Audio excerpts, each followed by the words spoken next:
sama-sama Bapak dan Ibu sekalian, kita akan bersiap-siap untuk sama-sama mendengarkan orasi kemanusiaan yang akan disampaikan oleh pimpinan MPR, Ustadz Dr.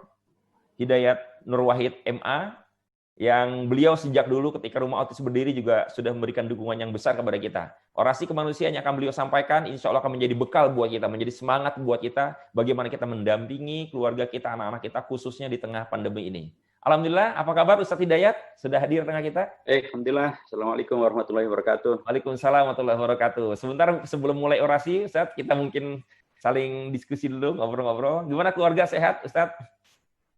Baik, alhamdulillah. Antum Alhamdulillah semuanya ya. dan Ini kawan-kawan lagi di kantor ya. semuanya. Mohon maaf waktu diganggu waktunya. Khairan salam. Alhamdulillah, terima kasih banyak, ini luar biasa. Baik, Bapak dan Ibu sekalian, saudara sekalian, mari sama-sama kita simak orasi kemanusiaan yang akan disampaikan oleh Wakil Ketua MPR Republik Indonesia, Bapak Dr. M. Hidayat Nur Wahid MA. Kepada beliau kami persilakan. Baik, bismillahirrahmanirrahim. Assalamualaikum warahmatullahi wabarakatuh. Waalaikumsalam warahmatullahi wabarakatuh. Alhamdulillahilladzi 'allama bil qalam 'allamal insana ma lam ya'lam. Alhamdulillahilladzi arsala rasulahu sayyidana Muhammadin mu'alliman wa mubasysyiran wa nadhira wa da'iyan ila Allahi bi'idnihi wa sirajan munira. Asyhadu an la ilaha illallah wahdahu la syarikalah wa asyhadu anna Muhammadan abduhu wa rasuluhu la nabiyya ba'dah. Faqala Allah azza wa jalla fi kitabil aziz, a'udzu billahi minasyaitonir rajim, ya ayyuhalladzina amanu taqullaha wa tanzur nafsum ma qaddamat lighadin wattaqullah innallaha khabirum bima ta'malun. Faqala Rasulullah sallallahu alaihi wasallam, khairun nasi anfa'uhum linnas, kama qala aidan idza qamatil qiyamah fi yadi ahadin fasilah falyaghrasha. Bapak dan Ibu sekalian, pimpinan dan keluarga besar daripada Jagar Foundation yang semuanya saya hormati, para narasumber yang semuanya saya hormati, alhamdulillah pada hari ini, pada siang ini, tanggal 24 Juli,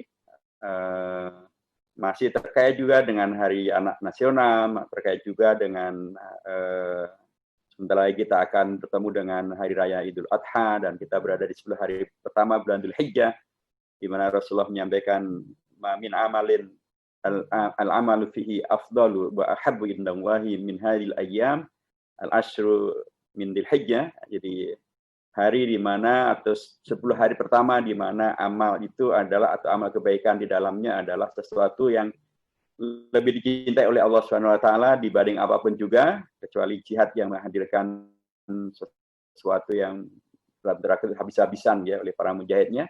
Kita berada di situ, dan hari ini juga nanti siang ada peristiwa yang dimaknai secara internasional sebagai satu semangat kebangkitan lagi dari umat Islam, yaitu ketika ketika Hagia Sophia dikembalikan menjadi masjid oleh Presiden Recep Tayyip Erdogan, dan nanti siang banyak tokoh kepala kepala negara diundang untuk sholat Jumat di masjid yang kemudian oleh Kemal Atatürk dirubah menjadi museum, dan sekarang berdasarkan keputusan pengadilan dikembalikan menjadi masjid lagi.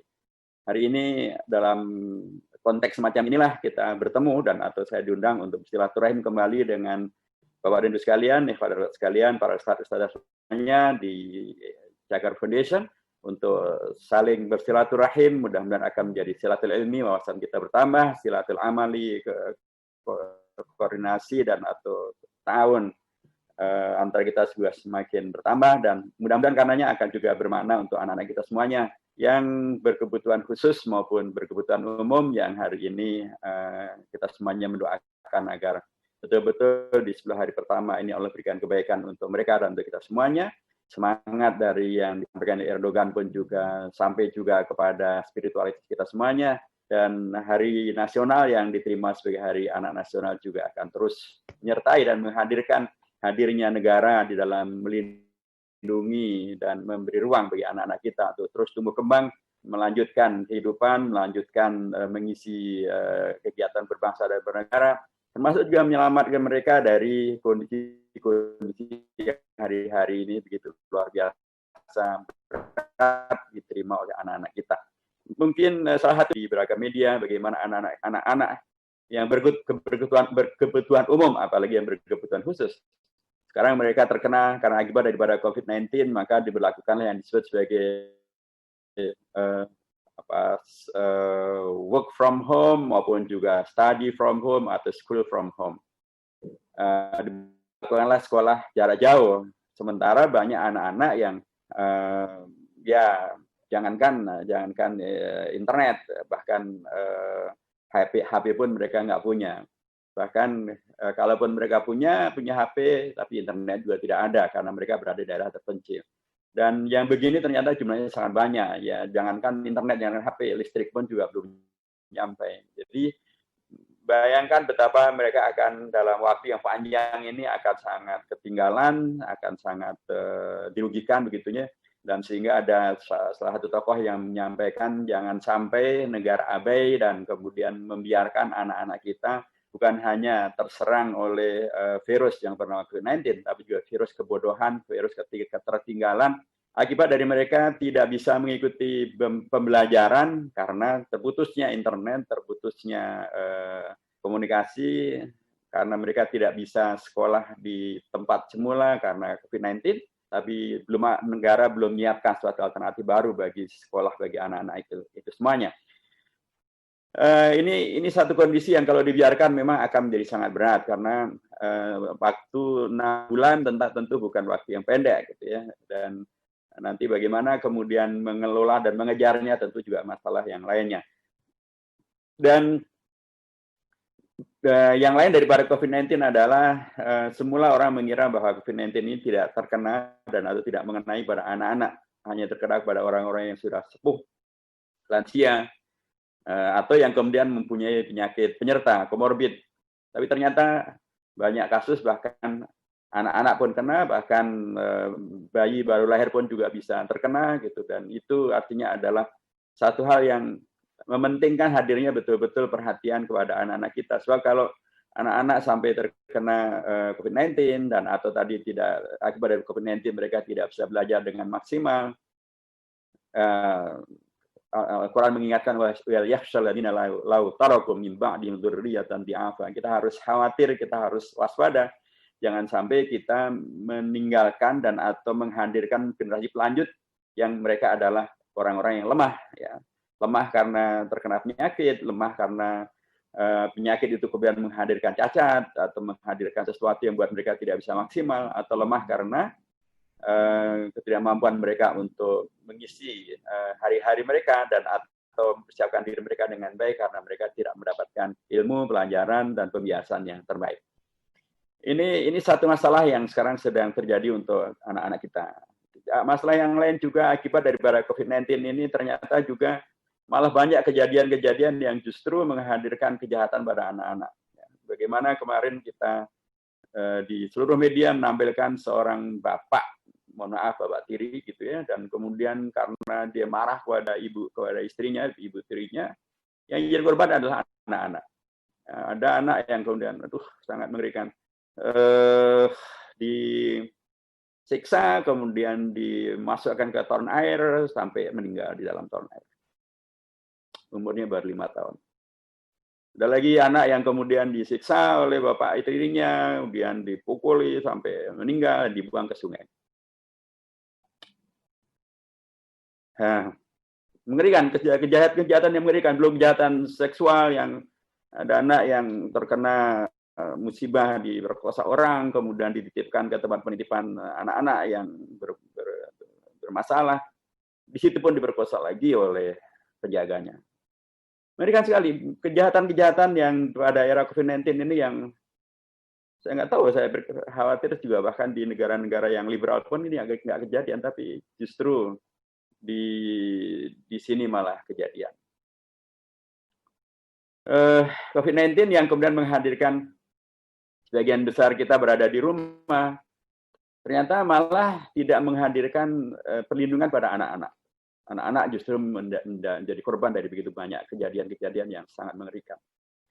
Tentu ini menjadi masalah besar, karena kalau ini kemudian berkelanjutan, sementara COVID-19 ini kemungkinan pun juga tidak cepat selesai, gitu ya, karena banyak negara yang maju sudah melakukan lockdown dulu dan kemudian membukanya, tapi sekarang lockdown kembali karena ternyata terjadi penyebaran. Melbourne misalnya, kemudian di China bahkan di beberapa kotanya termasuk Beijing, termasuk Wuhan, termasuk juga terakhir di Inggris misalnya, beberapa tempat yang sudah dinyatakan oke, nggak ada masalah, tapi ketika kemudian terjadi Liverpool kemarin memenangkan Liga Primer, kemudian mereka berpesta, kemudian hari ini dinyatakan Liverpool menjadi kota tempat pusat penyebaran COVID-19. Jakarta yang sempat kemudian dilonggarkan, sekarang dikenakan PSBB lagi. Karena jadi kondisi-kondisi yang mengena bukan hanya Indonesia, tapi bahkan negara-negara yang tidak beragama seperti China, bahkan agama yang Kristiani seperti Prancis maupun juga Inggris dan Amerika, Brazil, semuanya terkena. Jadi dan ini masalah yang sampai hari ini memang belum ada katakanlah keyakinan bahwa akan selesai dalam waktu yang cepat. Tapi ya ini berdampak kepada akan lebih banyak orang berada dalam rumah gitu ya, dan ketika dalam rumah di situ ada anak-anak. Nah, tentu harusnya yang terjadi adalah ketika orang tua ada di rumah, ibu ada di rumah, bapak ada di rumah, kemudian keluarga besar ada di rumah, dan atau lebih banyak di rumah, maka akan lebih banyaklah anak-anak itu mendapatkan perhatian dari keluarga, dari bapak, dari ibu, mendapatkan keteladanan, mendapatkan pendidikan. Oke lah, dia mungkin tadi tidak mendapatkan pendidikan terkait yang formal terkait dengan pendidikan sekolah karena masalah internet, masalah HP dan lain sebagainya. Tapi ayah dan ibu dengan cara yang lain bisa memberikan pendidikan yang lebih utama, yaitu pendidikan tentang keteladanan, pendidikan tentang kehidupan, pendidikan tentang beragama. Bahkan banyak orang mengatakan bahwa hikmah daripada peristiwa ini juga adalah bapak dipaksa untuk menjadi imam di rumahnya, dan karenanya harus bisa juga menjadi imam, bisa baca Al-Quran, mengetahui, mengerti ilmu agama, dan itulah yang bisa kemudian di-share kepada anak-anaknya. Minimal ayah dan ibu sesungguhnya harusnya malah menjadi pelindung dan memberikan keteladanan maksimal kepada anaknya ketika mereka sedang berada di dalam kondisi yang semacam ini. Kondisi-kondisi ini, Bapak Ibu yang saya hormati, sekali lagi adalah tantangan bagi kita semuanya. Bagaimana kemudian dalam kondisi yang berat ini, anak-anak kita tetap terjaga, tumbuh dan kembang. Karena kita semuanya, orang tua, oleh Allah diingatkan kembali, ya ayyuhalladzina amanu taqullaha wa tanzur nafsum ma qaddamat liwat wahid. Sekalipun ungkapan di depannya adalah ungkapan untuk umum, pada semua orang-orang yang beriman, diperintahkan untuk bertakwa, itu ada perintah umum. Tapi ketika perintah untuk kemudian apa yang harus kita lakukan untuk esok hari, itu perintah adalah untuk per individu. Wal tangdur nafsum ma qaddamat lighadin. Kemudian perintahnya umum lagi, wattaqullah.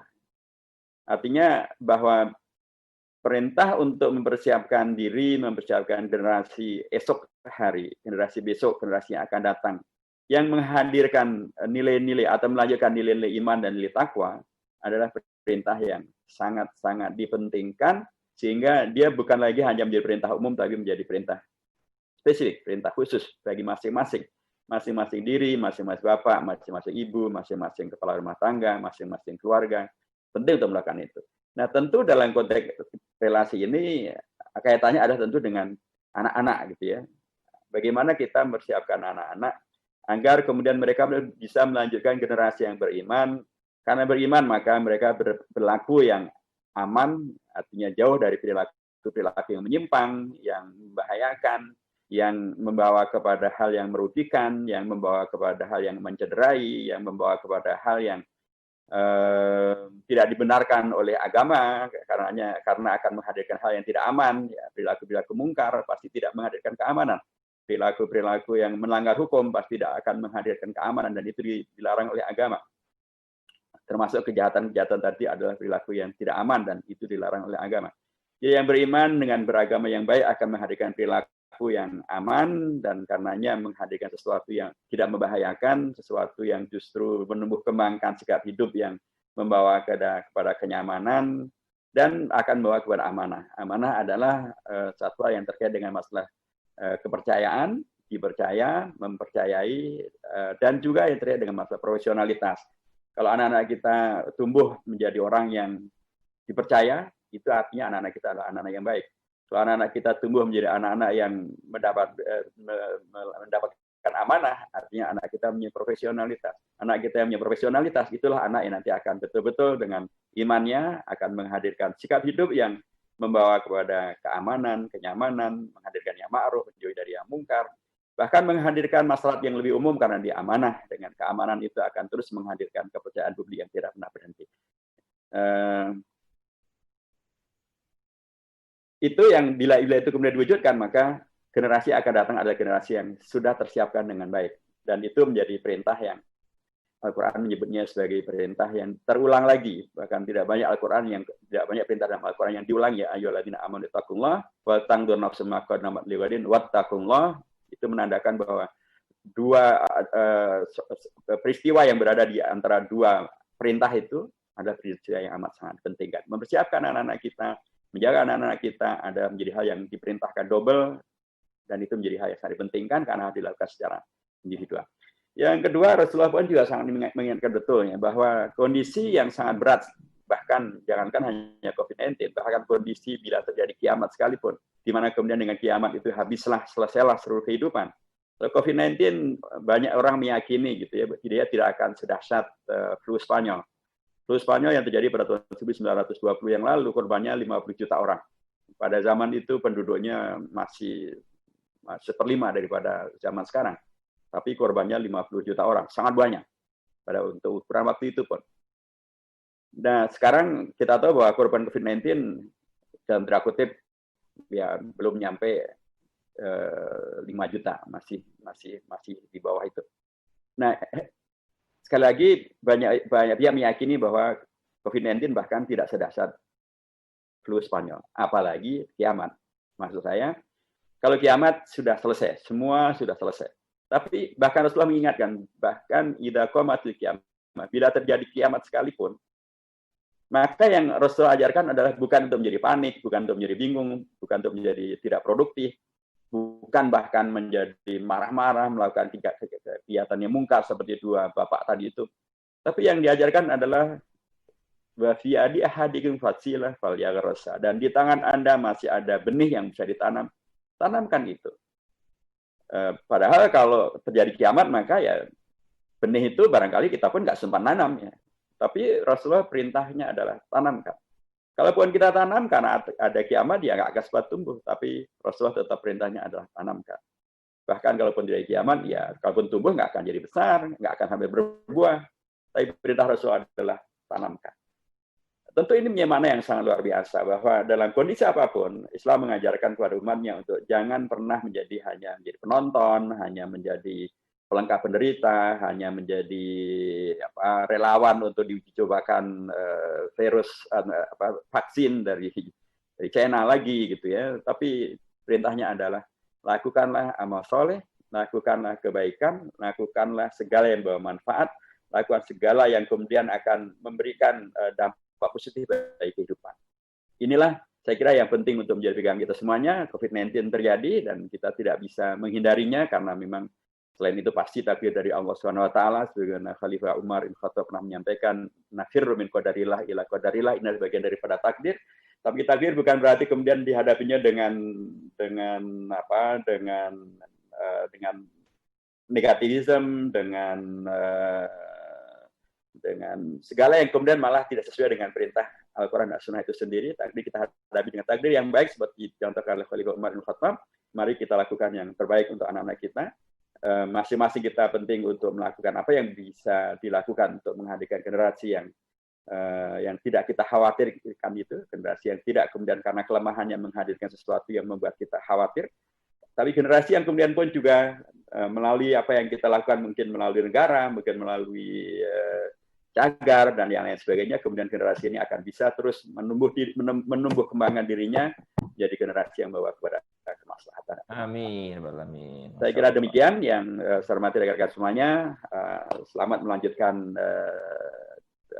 kegiatan ini. Nanti pasti dari Agim maupun Ustadz Saihu dan sebagainya akan memberikan yang lebih baik lagi dan lebih operasional lagi. Semoga Allah selalu menjaga kita semuanya, menghadirkan kita semuanya sebagai generasi yang akan bisa menghadirkan yang membanggakan dan tidak mengkhawatirkan. Barakallahu Amin. fikum. Dan saya pun juga nanti mohon pamit karena saya harus langsung gabung ke acara webinar yang lain. Assalamualaikum warahmatullahi wabarakatuh. Waalaikumsalam warahmatullahi wabarakatuh. Terima kasih banyak Ustadz Hidayat Nur Wahid.